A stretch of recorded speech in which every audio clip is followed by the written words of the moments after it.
Suscríbete a Venganza Perfecta. Ahora, comencemos. El aire de diciembre atravesaba la chaqueta de Bruno Cárdenas mientras bajaba del coche de alquiler 3 horas antes de lo previsto. La conferencia de Monterrey había terminado temprano y él tomó el primer vuelo a casa, ansioso por sorprender a su hijo de 6 años, Emilio, antes de dormir. Las luces de la casa brillaban a través de cada ventana. Inusual para un martes por la noche. La música retumbaba desde el interior, amortiguada, pero inconfundible.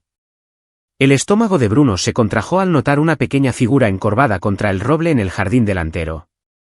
Las luces del porche arrojaban el brillo justo para revelar a Emilio. Rodillas pegadas al pecho, temblando con su fina camiseta de Superman y vaqueros. Sin abrigo, sin guantes, sin gorro. En un clima de -6 grados, el maletín de Bruno golpeó el suelo helado. Corrió por el césped, sus zapatos de vestir resbalando en parches de hielo. Emilio. La cabeza del niño se levantó de golpe, con lágrimas congeladas en sus mejillas. Sus labios habían adquirido un tinte azulado. «Papi». La palabra salió en una nube de vapor, rota por el castañeteo de los dientes. Bruno lo levantó, sorprendido por lo ligero que se sentía su hijo, lo frío que estaba su pequeño cuerpo. Emilio enterró su cara en el cuello de Bruno. Y Bruno sintió que el temblor se intensificaba. No solo por el frío, sino por el alivio. «¿Cuánto tiempo llevas aquí afuera, amigo?» «No lo sé. Mucho tiempo. Desde que se hizo oscuro». Bruno miró su reloj. 7:30, la puesta de sol había sido alrededor de las 4:30. 3 horas. Su hijo había estado sentado en la nieve durante 3 horas.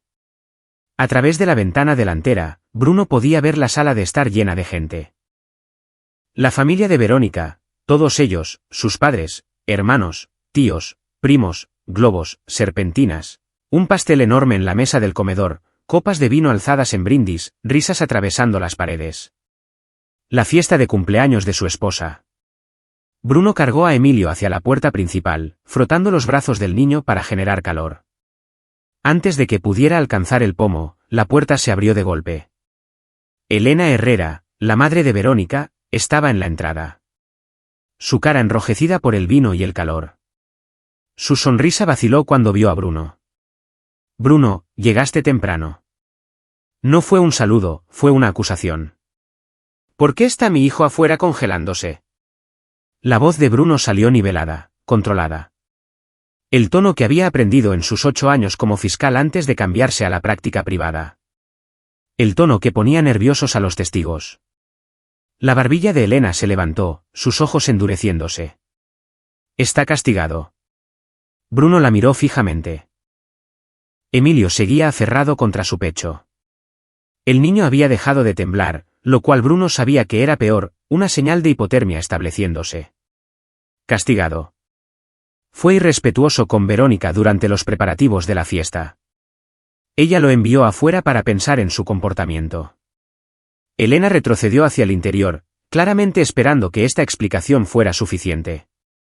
No queríamos que su berrinche arruinara la celebración. Bruno entró en la casa, sus ojos escaneando la escena. 19 personas según su conteo rápido. Todo el clan Herrera. El padre de Verónica, Ricardo, estaba junto a la chimenea, con su cara redonda y roja, gritando alguna historia al hermano de Verónica, Jorge, y al tío Mauricio. Las hermanas de Verónica, Carla y Graciela, descansaban en el sofá con sus maridos, copas de champán en mano. La mesa del comedor gemía bajo platos de comida, costilla, verduras asadas, cóctel de camarones, 3 postres diferentes. Su hijo había estado muriendo de hambre afuera mientras ellos se daban un festín. Verónica apareció desde la cocina, con su cabello oscuro peinado en elaborados rizos, usando un vestido nuevo que Bruno no reconocía. ¿Qué? Su risa murió cuando lo vio. «Bruno, ¿qué haces aquí?» «Vivo aquí». Bruno miró a Emilio, cuyo pequeño cuerpo se había quedado inerte en sus brazos, agotado. ¿Cuándo planeaban dejar entrar a nuestro hijo? La habitación se calmó, la música del sistema de altavoces continuó. Pero las conversaciones se detuvieron a mitad de la frase. Ricardo Herrera se volvió desde la chimenea, su expresión jovial desvaneciéndose. La mandíbula de Verónica se tensó. Mamá te dijo que estabas siendo castigado. ¿Por qué? Derramó jugo en mi vestido mientras me arreglaba. Luego tuvo el descaro de contestarme cuando lo regañé. La voz de Verónica se elevó, clara para su audiencia. Necesita aprender que hay consecuencias para él. Tiene 6 años. Exactamente. Lo suficientemente mayor para saberlo mejor. Bruno sintió la pequeña mano de Emilio agarrar su camisa. Miró a su esposa, realmente la miró, y vio a una extraña. ¿Siempre había sido tan fría, o había estado él demasiado ocupado construyendo su carrera para notarlo? Caminó por la sala de estar hacia las escaleras, todavía cargando a Emilio. Elena se movió para bloquear su camino. ¿A dónde vas? La fiesta no ha terminado. Bruno se detuvo. Toda la habitación lo miraba ahora. El rostro de Ricardo Herrera había palidecido ligeramente como si algún instinto le advirtiera que algo estaba a punto de cambiar. Bruno miró a Elena, luego a Verónica, luego a toda la familia Herrera reunida con sus platos llenos y copas llenas y estómagos llenos y dijo 4 palabras. Nos vamos a divorciar. La música pareció amplificarse en el silencio que siguió. La copa de champán de alguien se deslizó, rompiéndose en el suelo de madera. La cara de Verónica se puso blanca, luego roja. No puedes, comenzó ella. Acabo de hacerlo. Bruno ajustó a Emilio en sus brazos y se dirigió arriba. Detrás de él, estalló el caos. La voz de Verónica chillona de furia. Elena exigiendo que regresara. Ricardo trató de afirmar alguna autoridad patriarcal que Bruno nunca le había concedido. Bruno no miró atrás. En la habitación de Emilio, Bruno preparó un baño caliente y gradualmente elevó la temperatura central de su hijo. Emilio no hablaba, solo se aferraba a él, y Bruno sintió que algo dentro de su pecho se rompía y se reformaba en algo más duro. Visitó a Emilio con pijamas calientes, le hizo chocolate caliente y se sentó con él hasta que el niño se durmió, aferrado a su oso de peluche favorito. Abajo, la fiesta se había disuelto en voces enojadas. Bruno escuchó la puerta principal cerrarse de golpe varias veces mientras la familia Herrera se marchaba.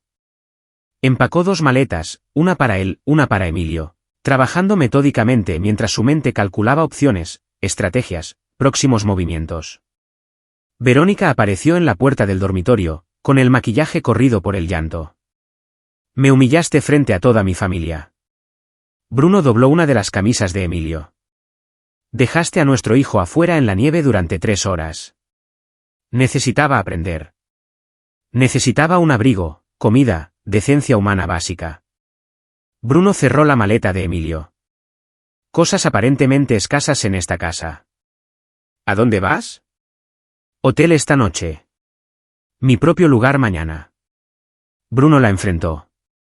Mi abogado te contactará sobre los arreglos de custodia. Las lágrimas de Verónica se desvanecieron, reemplazadas por una furia calculadora. No obtendrás la custodia. Soy su madre. Eres la mujer que lo dejó afuera para congelarse mientras comías pastel. Así no es como lo contaré. Verónica cruzó los brazos. Nunca estás aquí, Bruno.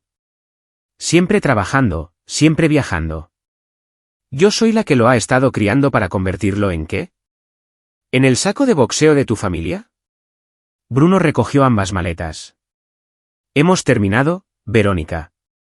Este matrimonio se acabó. Mi padre te destruirá. Tiene conexiones, recursos. Ricardo Herrera es dueño de 3 concesionarios de automóviles y piensa que eso lo convierte en un pez gordo. La voz de Bruno permaneció tranquila, objetiva. He procesado a figuras del crimen organizado. He negociado acuerdos en la Corte Federal. Tu padre no me asusta. Pasó junto a ella, recogió a Emilio de su cama, el niño se movió, pero no despertó, y salió de la casa que nunca había sido realmente un hogar. A la mañana siguiente, Bruno se registró con él en una suite de hotel de larga estancia. Emilio parecía más ligero de alguna manera, como si se hubiera levantado un peso. Pidieron tortitas al servicio de habitaciones y vieron dibujos animados, y Bruno vio a su hijo sonreír por primera vez en lo que parecieron meses. A las 9 de la mañana, Bruno hizo 3 llamadas telefónicas. La primera fue a Marcos Vega, el mejor abogado de divorcios de la Ciudad de México. Habían ido a la escuela de leyes juntos, y Marcos le debía un favor por una referencia que le había reportado un acuerdo sustancial. La segunda fue al socio gerente de su firma, solicitando una licencia inmediata. La tercera fue a un viejo amigo de sus días de fiscal, que ahora trabajaba en la División de Delitos de Cuello Blanco de la FGR, Fiscalía General de la República. Para las 10 de la mañana, Bruno tenía un abogado, un plan y el comienzo de algo que la familia Herrera nunca vería venir. Su teléfono vibraba con mensajes de texto de Verónica, luego correos de voz. Para el almuerzo, tenía 12 mensajes. Los borró todos sin escuchar. Bruno pasó la tarde en la oficina de Marcos exponiendo todo lo que sabía sobre Verónica y su familia. Marcos escuchó, tomó notas y cuando Bruno terminó, se recostó en su silla de cuero. ¿Quieres la custodia total? Quiero a mi hijo a salvo. El incidente de anoche ayuda, pero necesitamos más patrones de comportamiento. Documentación. Marcos golpeó su bolígrafo contra su bloc legal. Y necesitas estar completamente limpio. Vendrán duro contra ti. Estoy limpio, lo sé, pero intentarán fabricar suciedad. Prepárate para mentiras, Bruno. Acusaciones. La familia Herrera no me parece del tipo que acepta la derrota con gracia. Bruno pensó en la cara pálida de Ricardo Herrera cuando anunció el divorcio. La furia sorprendida de Elena. Hay amenazas. No lo harán, por eso necesito estar 3 pasos por delante de ellos. Marcos sonrió lentamente. He visto esa mirada antes. Usualmente justo antes de que diezmaras a un testigo hostil en el contrainterrogatorio. ¿Qué estás planeando? Investigación. Solo investigación. Bruno se puso de pie extendiendo su mano. Presenta los papeles mañana. Quiero que esto se mueva rápido. Esa noche, después de que Emilio se durmió, Bruno abrió su computadora portátil y comenzó a cavar. Los concesionarios de Ricardo Herrera eran exitosos, rentables con ubicaciones en los suburbios de la Ciudad de México. Bruno comenzó con registros públicos, archivos comerciales, gravámenes fiscales, registros de propiedad. Nada inusual apareció en la superficie, pero Bruno había aprendido durante sus años de fiscal que la superficie rara vez era donde vivía la verdad.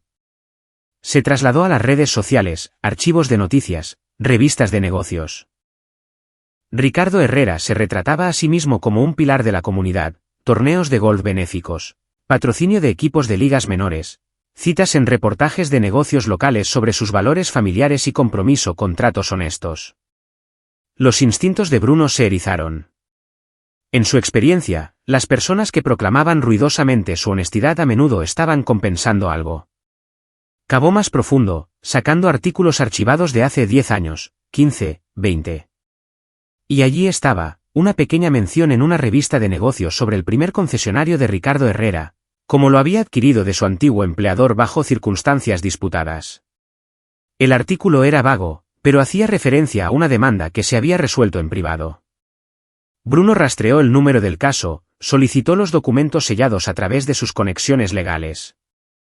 Llegarían en unos días. Su teléfono sonó. Verónica, lo dejó ir al correo de voz. Cuando apareció una notificación, la reprodujo. Bruno, por favor, ¿podemos simplemente hablar de esto? Estás siendo imprudente. Papá dice que estás angustiado por el trabajo, que podemos resolver esto. Llámame, por favor. El tono conciliador duró 3 correos de voz más. El cuarto cambió. Hijo de P. No puedes simplemente abandonarnos. Después de todo lo que mi familia ha hecho por ti. Bruno lo borró a mitad de la frase. Apareció un mensaje de texto de Marcos. Papeles presentados. Ella ha sido notificada. Espera fuegos artificiales. Bruno respondió. Deja que vengan. Al día siguiente, los fuegos artificiales llegaron en la forma del mismísimo Ricardo Herrera apareciendo en el vestíbulo del edificio de oficinas de Bruno. La asistente de Bruno, Raquel, llamó nerviosa. Licenciado Cárdenas, hay un caballero muy molesto aquí para verlo. Dígale a seguridad que no tengo citas esta mañana. Es bastante insistente. Dice que es su suegro. Bruno consideró que reunirse ahora o reunirse más tarde no cambiaría nada. Y al menos aquí tendría testigos. Envíalo arriba. Ricardo Herrera entró a zancadas en la oficina de Bruno como si fuera el dueño. Su cara roja, su traje caro tensándose sobre su estómago. Necesitas dejar esta tontería del divorcio inmediatamente. Bruno no se levantó. No ofreció un apretón de manos. Cierra la puerta, Ricardo. No me digas qué hacer en tu propia oficina.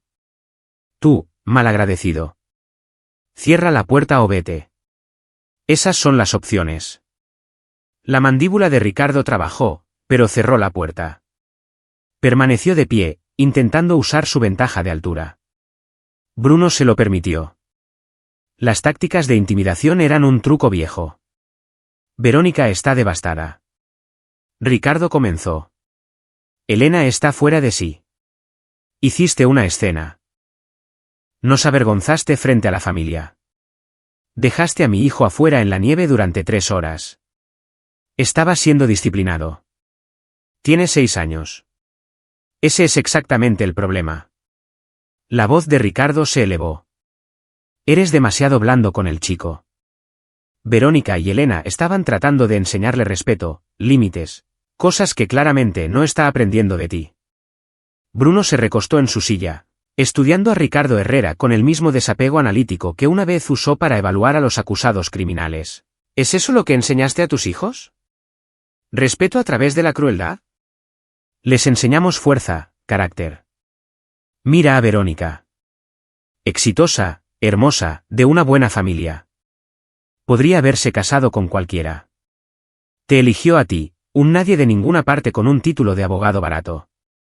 Ahí estaba la máscara cayendo. Bruno había sospechado que la familia Herrera siempre lo había mirado por encima del hombro, pero Verónica había sido buena ocultándolo. O tal vez él había estado demasiado concentrado en construir su carrera para notarlo. El ITAM no es barato, dijo Bruno suavemente.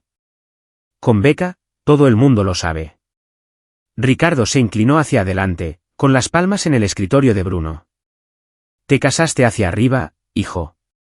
Muy hacia arriba. Y no pareces apreciar lo que eso significa. Las conexiones, las oportunidades que mi familia ha proporcionado. Nombra una. Ricardo parpadeó. ¿Qué? Nombra una conexión u oportunidad que tu familia me haya proporcionado específicamente. Bueno, yo. El respeto. La asociación con el nombre Herrera. Construí mi carrera yo mismo. Nunca he usado tu nombre para nada. Bruno se puso de pie ahora rodeando el escritorio. Y nunca lo haré. Hemos terminado aquí, Ricardo. Mi abogado manejará toda la comunicación de ahora en adelante. La cara de Ricardo se puso morada. Estás cometiendo un error masivo. Yo también tengo abogados. Mejores abogados. Te enterraré en la corte. Te quitaré todo lo que tienes y me aseguraré de que nunca vuelvas a ver a ese niño. ¿Es eso una amenaza? Es una promesa. Ricardo se dirigió a la puerta, luego se volvió. Deja el divorcio, vuelve a casa, discúlpate con Verónica y Elena, y olvidaremos que esto sucedió. Tienes 24 horas. Después de que Ricardo se fue, la asistente de Bruno apareció en la puerta, con los ojos muy abiertos. ¿Debería llamar a seguridad? Está bien, Raquel, pero registra la visita, hora, fecha, lo que se dijo. Todo lo que escuchaste. Estaba bastante ruidoso. Escuché la mayor parte. Ella vaciló. Licenciado Cárdenas, ¿está bien? Bruno sonrió. Algo frío y calculado formándose en su mente. Estoy excelente. Raquel, despeja mi calendario por el resto de la semana. Tengo investigación que hacer. Durante los siguientes 3 días, Bruno apenas durmió. Recogía a Emilio de la guardería del hotel por las tardes. Se aseguraba de que el niño cenara y tuviera ayuda con la tarea. Luego trabajaba hasta tarde en la noche mientras Emilio dormía. Los documentos sellados de la demanda llegaron. Bruno los leyó 2 veces, tomando notas detalladas. Hace 20 años, Ricardo Herrera había trabajado como gerente de ventas en Motores Morales, un concesionario de propiedad familiar. Cuando el patriarca de los Morales murió, Ricardo de alguna manera había adquirido el negocio por significativamente menos que el valor de mercado. Los hijos de Morales habían demandado, alegando fraude, coerción y manipulación de su madre en duelo. La demanda se había resuelto fuera de los tribunales con acuerdos de confidencialidad para todos. Bruno cruzó la línea de tiempo con los registros de propiedad. 3 meses después de adquirir Motores Morales, Ricardo había comprado una casa de vacaciones en Valle de Bravo. 6 meses después, compró 2 concesionarios competidores. El dinero había salido de alguna parte. El teléfono de Bruno vibró. Un mensaje de texto de Marcos. Audiencia programada para la próxima semana. Arreglos de custodia temporal. Están trayendo armas pesadas. Héctor Portillo representando a Verónica. Bruno conocía a Portillo. Caro, despiadado, con reputación de asesinato de carácter. Esto confirmó que la amenaza de Ricardo no estaba vacía. Otro mensaje de texto de Marcos. Portillo ya está presentando mociones alegando que eres inestable, que irse fue abandono, que tu horario de trabajo te hace no apto. Están pintando a Verónica como la víctima. Bruno llamó a Marcos. ¿Qué tan malo es? Van a la yugular. Portillo presentó una declaración de Verónica alegando que has estado emocionalmente distante durante años. Que Emilio te tiene miedo. Que el anuncio del divorcio fue violento y traumático. Todo mentiras. Lo sé, pero necesitamos contrarrestarlo. ¿Tienes a alguien que pueda testificar sobre tu relación con Emilio? Bruno pensó.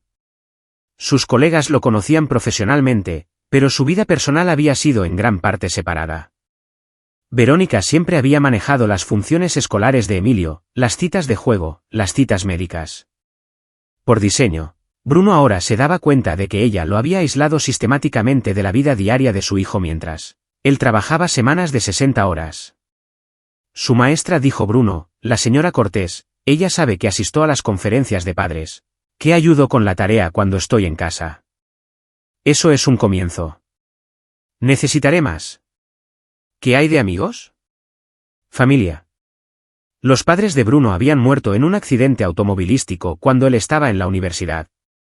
Sin hermanos. Sus amigos eran principalmente de la escuela de leyes, dispersos por todo el país ahora, consumidos por sus propias carreras y familias. Había estado solo, Verónica se había asegurado de ello. Encontraré gente, dijo Bruno. Pero su mente ya estaba trabajando en un ángulo diferente. Si querían destruir su carácter, necesitaba asegurarse de que el de ellos fuera destruido primero. Después de colgar, Bruno volvió a su investigación. Sacó registros sobre Elena Herrera, sobre los varios hermanos, Jorge y Carla y Graciela. Buscó en licencias comerciales, redes sociales, en cualquier lugar donde pudiera aparecer una grieta.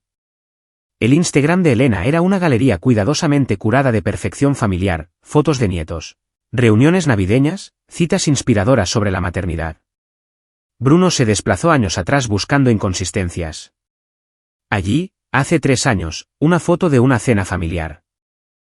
20 personas alrededor de una larga mesa sonriendo para la cámara.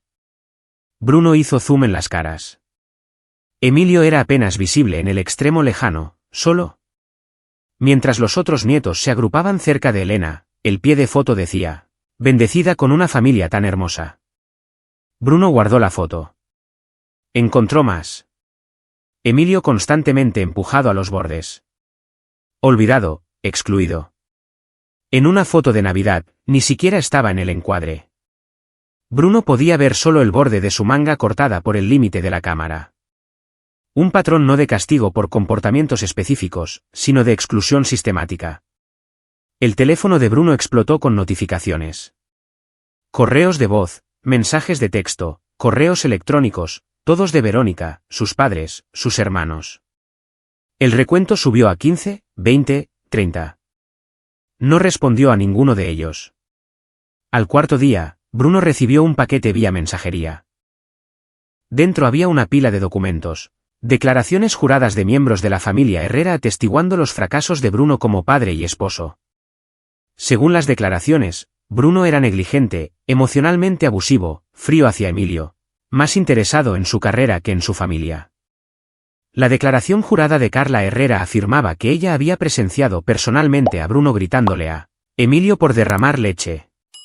Jorge Herrera juró que Bruno había llamado a Emilio inútil durante una cena familiar. La declaración de Elena pintaba a Bruno como un esposo controlador que aislaba a Verónica de su familia y se negaba a participar en funciones familiares. Todo mentiras, cada palabra. Bruno dejó los documentos a un lado e hizo otra llamada. Esta vez a un investigador privado con el que había trabajado durante sus días de fiscal. Franco, necesito todo lo que puedas encontrar sobre la familia Herrera.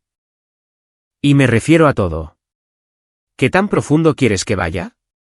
Hasta el fondo del océano. Esa noche, Bruno llevó a Emilio al Parque Aztlán. Montaron en la rueda de la fortuna y comieron perros calientes y vieron artistas callejeros. Emilio rió, realmente rió, y Bruno sintió la rectitud de su decisión a sentarse en sus huesos. Papi, dijo Emilio mientras caminaban de regreso al auto. ¿Vamos a volver a la casa? No, amigo. Vamos a conseguir nuestro propio lugar. Bien. Las pequeñas manos de Emilio apretaron las de Bruno. Me gusta más solo con nosotros. ¿Qué hay de mamá? ¿Quieres verla? Emilio se quedó callado por un largo momento. A veces es amable, pero a veces es realmente mala. Y la abuela Elena siempre es mala. Mientras tanto, dice que soy demasiado ruidoso, que soy torpe, que no soy tan bueno como los otros nietos. Emilio pateó una piedra. Ella dice que soy como tú. No realmente un Herrera. Bruno dejó de caminar. ¿Cuándo dijo eso? Muchas veces. Mamá no dice nada cuando la abuela lo dice. Emilio lo miró. ¿Es malo ser como tú? Bruno se arrodilló.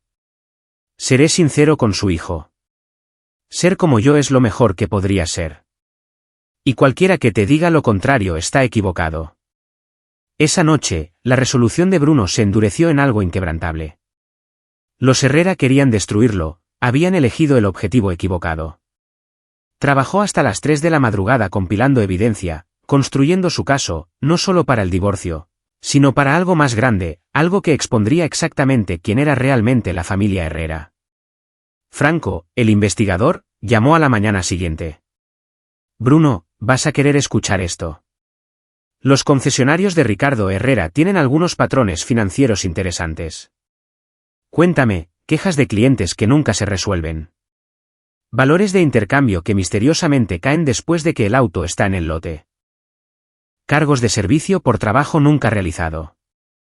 Todo está cuidadosamente oculto, pero una vez que sabes qué buscar, Franco hizo una pausa. Hay más. Encontré 3 exempleados dispuestos a hablar. Todos cuentan la misma historia.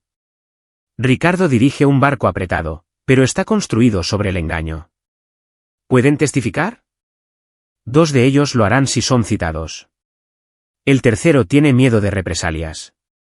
La mente de Bruno corrió.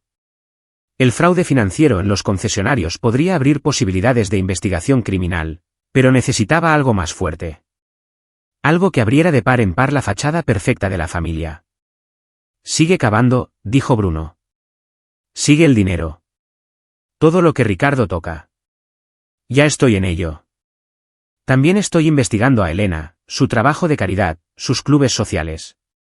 Te sorprendería lo que la gente dice cuando creen que nadie está escuchando. La audiencia de custodia llegó. Bruno entró en la sala del tribunal con Marcos, su postura confiada, su expresión tranquila. Al otro lado del pasillo, Verónica se sentó con Héctor Portillo y toda su familia. Ricardo, Elena, Jorge, Carla, Graciela y Mauricio, todos vestidos inmaculadamente, presentando un frente unido. La jueza Morales, sin relación con la familia del concesionario, Bruno lo había verificado. Revisó las mociones preliminares. Esto es solo para arreglos de custodia temporal hasta que se finalice el divorcio. Licenciado Portillo. Portillo se puso de pie, cada pulgada el abogado de alto precio. Su señoría, mi cliente está profundamente preocupada por el bienestar del menor, Emilio Cárdenas. El demandado abandonó tanto a su esposa como a su hijo sin previo aviso, sacando al niño de su hogar en medio de la noche. «Tengo documentación», interrumpió Marcos suavemente. «¿De por qué mi cliente sacó a su hijo de ese hogar? Fotos de Emilio afuera en un clima de -6 grados sin ropa adecuada. Registros médicos que muestran hipotermia en etapa temprana. Testimonio del personal del hotel que presenció la condición del niño a su llegada». Portillo no perdió el ritmo. Una acción disciplinaria que fue tergiversada por el demandado. El niño estuvo afuera por minutos, no horas, y fue supervisado adecuadamente. ¿Por quién?, preguntó Marcos. Todos en la casa estaban en una fiesta. La jueza levantó una mano. Escucharé a ambas partes. La señora Cárdenas se acercó al estrado de los testigos. Verónica subió al estrado, secándose los ojos con un pañuelo. Pintó una imagen de Bruno como un padre ausente, consumido por el trabajo, apenas involucrado en la vida de Emilio. Ella afirmó que el castigo había sido un breve tiempo fuera que Bruno exageró. Lloró mientras describía su conmoción y humillación cuando Bruno anunció su divorcio frente a su familia. Fue convincente. Bruno tuvo que concederle eso. Luego Marcos comenzó su contrainterrogatorio. Señora Cárdenas, ¿cuánto tiempo estuvo Emilio afuera? Solo unos minutos. ¿Está segura de eso? Sí. Marcos sacó una foto, la ingresó como evidencia. Esta es una foto de la historia de Instagram de su hermana publicada a las 7:47 de la tarde. Puede ver a través de la ventana que Emilio está afuera en la nieve. ¿A qué hora se le permite volver a entrar? La cara de Verónica palideció. Yo. No sé la hora exacta. Su esposo llegó a casa a las 7:30 de la tarde y encontró a Emilio afuera. Su madre le dijo que Emilio había estado allí desde que oscureció. Aproximadamente a las 4:30 de la tarde. Eso son 3 horas, señora Cárdenas. Eso no es. ¿Está mintiendo su madre? No, pero... ¿Revisó a Emilio durante esas 3 horas? Silencio. Señor Cárdenas. Estaba siendo castigado. Marcos dejó que eso colgara en el aire. La expresión de la jueza Morales había cambiado de neutral a preocupada. ¿Por qué estaba siendo castigado?, preguntó Marcos. Derramó jugo en mi vestido. Y el castigo apropiado para un niño de 6 años que derrama jugo accidentalmente es 3 horas en la nieve sin abrigo. No quise decir. No se suponía que fuera tanto tiempo. Marcos presentó más evidencia. Las fotos de Instagram que mostraban a Emilio excluido de las reuniones familiares. Correos electrónicos de la maestra de Emilio expresando preocupación por el comportamiento retraído del niño. Una declaración del gerente del hotel sobre la condición de Emilio esa noche. Para cuando Marcos terminó, Verónica estaba llorando y no del tipo calculado. La jueza Morales pidió un receso, luego regresó con su decisión. Se otorgará la custodia temporal al señor Cárdenas con visitas supervisadas para la señora Cárdenas pendientes de una evaluación adicional. También ordenó un estudio del hogar y una evaluación psicológica para ambos padres. Ricardo Herrera se puso de pie de un salto. Esto es indignante. Le está quitando un niño a su madre basándose en... Señor Herrera. Siéntese o haré que lo saquen. La voz de la jueza Morales podría haber congelado lava. Este tribunal no toma a la ligera el peligro para los niños. Fuera de la sala del tribunal, el teléfono de Bruno vibró con un mensaje de texto de Franco. Encontré algo grande. Llámame lo antes posible. Bruno se apartó de Marcos, marcando a Franco. ¿Qué tienes? Los acuerdos de financiación de Ricardo Herrera. Ha estado ejecutando un esquema durante años. Falsificando solicitudes de crédito, inflando los valores de intercambio en papel mientras ofrece precios bajos a los clientes en la realidad. Comisiones ilegales de prestamistas. Es fraude, Bruno. Fraude grave. ¿Puedes probarlo? Tengo correos electrónicos, mensajes de texto y 3 ex empleados que guardaron copias de documentos alterados. Tenían miedo de presentarse antes, pero si les garantizas protección. El pulso de Bruno se aceleró. Envíame todo. Y Franco, empieza a investigar la caridad de Elena. Quiero saber a dónde va realmente ese dinero. Los correos de voz seguían llegando. Para el día 7, Bruno tenía 38 mensajes de varios miembros de la familia Herrera. Amenazas, súplicas, acusaciones, promesas. No escuchó ninguno de ellos. En cambio, compiló su evidencia en un archivo completo: el fraude financiero en los concesionarios de Ricardo, el patrón de abuso psicológico hacia Emilio, la declaración jurada falsa, todo. Luego hizo una llamada a su viejo contacto de la FGR. Tomás, ¿recuerdas cuando dijiste que me debías un favor? Bruno Cárdenas. ¿Cuánto tiempo? ¿Qué necesitas? ¿Qué te parecería armar un caso contra un imperio de concesionarios de automóviles que dirige un esquema de fraude multimillonario? Tomás se quedó callado por un momento. Te escucho. Bruno expuso todo. Tomás hizo preguntas, tomó notas y finalmente dijo: envíame todo lo que tengas. Si es tan sólido como dices, podemos actuar sobre esto. ¿Cuánto tiempo con delitos financieros? Tendremos que construirlo con cuidado. Unos meses mínimo. Puedo esperar. Bruno había aprendido paciencia durante sus años de fiscal. Los buenos casos tomaban tiempo, pero Bruno tenía una carta más para jugar. Llamó a la organización benéfica de Elena, haciéndose pasar por un donante potencial. El director se mostró efusivo sobre su trabajo, sobre la dedicación de la señora Herrera. Bruno hizo preguntas detalladas sobre la asignación de fondos, costos del programa, gastos administrativos. Los números no cuadraban. Remitió el asunto a Tomás también. Mientras investigas a Ricardo, tal vez quieras mirar la organización sin fines de lucro de su esposa. Creo que encontrarás discrepancias interesantes. Bruno recogió a Emilio de su programa después de la escuela y lo llevó a buscar apartamento. Encontraron uno de 2 habitaciones en Polanco con balcón y vista al parque. Emilio eligió su propia habitación, su propio color de pintura, azul como el océano. ¿Podemos tener un perro?, preguntó Emilio. Bruno nunca había sido una persona de perros, pero mirando la cara esperanzada de su hijo, se encontró diciendo: sí, amigo. Podemos tener un perro. Se mudaron la semana siguiente. Bruno inscribió a Emilio en una nueva escuela más cerca del apartamento, en algún lugar donde la familia Herrera no pudiera encontrarse accidentalmente con ellos.